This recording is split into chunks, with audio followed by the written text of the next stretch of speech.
Hi boys and girls, I'd like to talk to you about your final project for our energy conservation unit, where you're going to be creating a classroom of the future. So I'd like you to create a classroom of the future that conserves energy and uses resources efficiently. Step 1, design, and label a classroom of the future. Your drawing should be a bird's eye view. Now that means if you're on top looking down, the way the bird would see the world. Now, for students that would be in the classroom, I've asked for it to be at least an 8 by 10 piece of paper, but this is not normal. You guys can do what you'd like, how you'd like, with whatever you have at home, okay? Step 2 says, include a one-page summary of the special features your classroom has that enable it to conserve energy and use resources efficiently.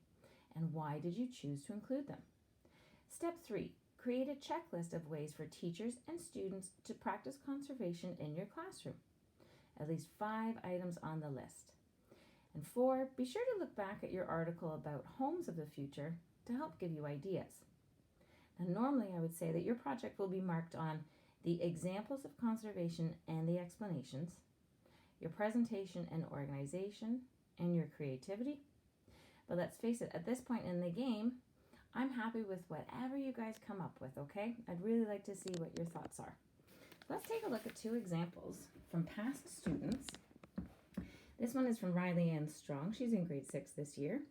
This is her bird's eye view. You can see it's like we're a bird flying high up above looking down on the school.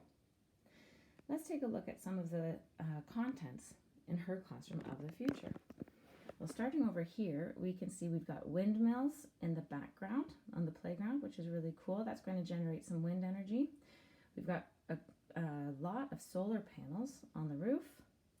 We even have an electric solar panel bus.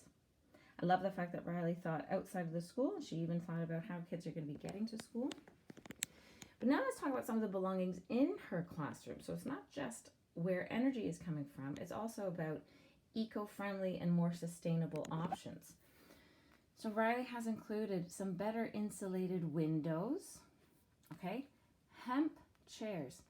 Hemp is a different kind of building material that we don't use enough of. It grows much faster and is biodegradable, so it's a much more sustainable building material. Same with bamboo. You guys know what bamboo is. Bamboo grows a lot faster than hardwood, so bamboo as a building material is easier on the environment. So we've got some bamboo desks, bamboo flooring, hemp paper, a motion sensor sink. I really like that idea. LED lights, that's the type of light that we could be using, hemp books, and a bamboo bookshelf. Alrighty, and Riley didn't talk about it, but you can even see she's got a garden in the background, which is kind of cool. Okay, here's another example from another student. I don't know if you guys know Zeev Molina, who's also in grade 6 this year. This is his bird's eye view. Not quite a bird's eye view, but that doesn't really matter. It's awesome. This is a great project. So let's take a look at some of the things that he's got going on in his classroom. We can see a geothermal heat geothermal heat pump. Graphs, geothermal heating controller. What do we got here? iPads are in the desks and table. Okay. Oh, here's our power bank. That's why, pardon me, there's that line leading up to these solar panels. And I don't know if you can see this, he's got a green roof. So rather than a black tar roof, which attracts a great deal of heat, like we have at Franklin Road, a green roof, likely with small shrubs and plants. Okay, which is really kind of cool. Solar panel roof, solar panels on the homes. We've got LED lights and the projector. What else have we got? Here's the geothermal pipe. So geothermal is a type of heating that you can use using the heat from the ground itself, okay? So obviously you wouldn't see the pipe, but I think he's kind of created a cutout in the floor just so we have an idea that it's there. On his bus, he's got a solar panel on the school bus, which is really pretty cool. Okay, now Z did a great job including his description, his explanation, and then his checklist. And that's what I was hoping to get from you guys as well. So let's take a look at Zeev's Classroom of the Future summary. Okay? In my classroom of the future, I added solar panels to the roof to power the lights and projector, also to give power to the power bank. The power bank is used for extra power in case it's a cloudy day and there's no sun. In addition to the roof, the rest of the area of the roof that is not covered, it is a green roof. The green roof helps the classroom be more eco-friendly, and it won't superheat the classroom in the summer. I added LED lights to my lights because my research led up to me saying that LED lights are much better at saving money. LED lights also last longer than CFL lights. My heating system is geothermal heating. I chose it because in the start it may be a little costly, but for the long run they last longer, and schools can last pretty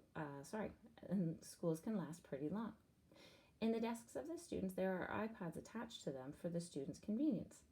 When the iPads get low, there's a solar panel and iPad charger. On the side of the roof, there is a mini wind turbine to charge the power bank. In the background, there is a school bus, which is powered by a solar panel on the roof. And there's also a house with a solar panel on the roof of it also. I chose to add those items because it shows how the class and the outside world of how eco-friendly and energy conserving the world is in the future. That's my classroom of the future. Okay, let's take a look at Zeev's checklist as well. So these are things that teachers and students could be using to conserve resources and save energy.